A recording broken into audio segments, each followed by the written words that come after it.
Hello दोस्तों। तो हम सभी ने मार्वल की मूवीज में देखा कि थैनोस ने एक चुटकी बजा करके आधी दुनिया खत्म कर दी, क्योंकि उसका मानना था कि रिसोर्सेज बहुत ही लिमिटेड है और पॉपुलेशन बहुत तेजी से ग्रो कर रही है। तो क्यों ना मैं आधी दुनिया को खत्म कर दूं ताकि बाकी की बची हुई दुनिया उन रिसोर्सेज पर अपना जीवन जी सके और खूब तरक्की कर सके। लेकिन आज की इस वीडियो में हम ये जानने की कोशिश करेंगे कि क्या ज्योग्राफिकली थैनोस ने जो किया वो लॉजिकल था भी या नहीं।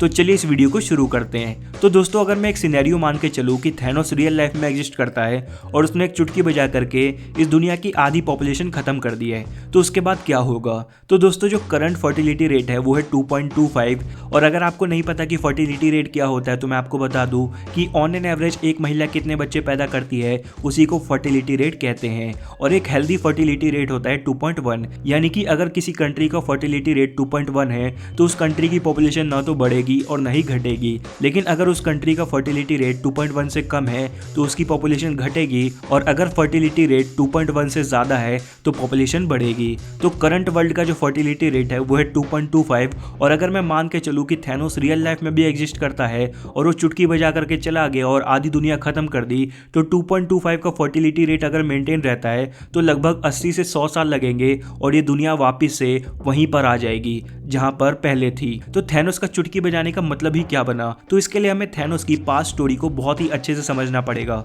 थैनोस का ये मानना था कि उसके खुद के प्लेनेट टाइटन पे बहुत तेजी से पॉपुलेशन बढ़ रही थी और वहीं पे रिसोर्सेज बहुत ही लिमिटेड थे। तो जितने रिसोर्सेज है अगर उससे ज्यादा पॉपुलेशन बढ़ गई तो लोगों को खाने के लिए कुछ नहीं मिलेगा और भुखमरी आ जाएगी। तो थैनोस नहीं चाहता था कि वैसी सिचुएशन इस दुनिया में कहीं भी क्रिएट हो, और इसलिए वो दुनिया की आधी पॉपुलेशन खत्म करना चाहता था। लेकिन ज्योग्राफिकली अगर हम देखें तो जिस तेजी से पॉपुलेशन बढ़ रही है तो पॉपुलेशन केवल 80 से 100 सालों में वापस वहीं आ जाएगी जहां थैनोस के चुटकी बजाने के पहले थी। लेकिन थैनोस का यह भी मानना था कि जो रिसोर्सेस हैं वो लोगों में बहुत ही अनइक्वल बटे हुए हैं, यानी कि कुछ लोगों के पास दुनिया का सारा पैसा है और वहीं पे कई सारे लोग ऐसे हैं जिनके पास खाने के लिए रोटी भी नहीं है। तो थैनोस ये भी चाहता था कि अगर पॉपुलेशन कम हो जाए तो कम से कम जो लोग हैं वो अपना पेट भर सकेंगे और बहुत ही सरलता से अपना जीवन बिताएंगे। लेकिन थैनोस चाहे कितनी भी बार आकर के आधी पॉपुलेशन खत्म कर दे, 80 से 100 साल बाद अगर फर्टिलिटी रेट 2.25 ही रहा तो वापस से पॉपुलेशन वहीं पर आ जाएगी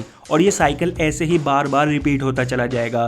तो आखिर ऐसा क्या किया जाना चाहिए ताकि पॉपुलेशन मेंटेन हो। तो उसका एक ही तरीका है और वो है लोगों में अवेयरनेस फैलाना कि लोग कम बच्चे पैदा करें, क्योंकि रिसोर्सेज बहुत ही लिमिटेड है और जितनी कम पॉपुलेशन होगी वो उतने ही ज़्यादा रिसोर्सेज का लाभ उठा पाएगी। और लोगों में अवेयरनेस फैलाने के अलावा दूसरा कोई भी तरीका नहीं है, और इसका सबसे अच्छा तरीका है एजुकेशन। अगर आप लोगों को एजुकेट कर दोगे तो वो ऑलरेडी इतने समझदार हो जाएंगे कि उन्हें कितने बच्चे पैदा करने चाहिए। और आपने देखा होगा कि पढ़े लिखे लोग कम बच्चे पैदा करते हैं और जो अनपढ़ लोग होते हैं वो थोड़े ज़्यादा ही बच्चे पैदा करते हैं। तो थैनोस का यही मानना था कि कोई भी इस दुनिया में भूखा ना मरे और सबको रिसोर्सेज का इक्वल लाभ मिले। लेकिन थैनोस की इस चुटकी बजाने का अगर 2.25 का फर्टिलिटी रेट रहता है तो कोई भी फायदा नहीं है। वर्ल्ड की पॉपुलेशन दोबारा से वापस वहीं आ जाएगी 80 से 100 सालों में। तो लोगों में अगर अवेयरनेस फैला दिया जाए और लोग फर्टिलिटी रेट को 2.1 के आसपास मेंटेन करके रखें तो ही ये पॉसिबल है, तभी थैनोस का सपना साकार हो पाएगा, अनदरवाइज ऐसा नहीं होगा। तो दोस्तों, बस इस वीडियो में इतना ही। आपका क्या कहना है इसके बारे में आप कमेंट सेक्शन में ज़रूर बताना। अब अगर आपको वीडियो पसंद आई है तो मेरी इस वीडियो को लाइक करके मेरे चैनल को सब्सक्राइब ज़रूर कीजिएगा। Thanks for watching this video. मिलते हैं आपसे अगली वीडियो में, तब तक के लिए बाय।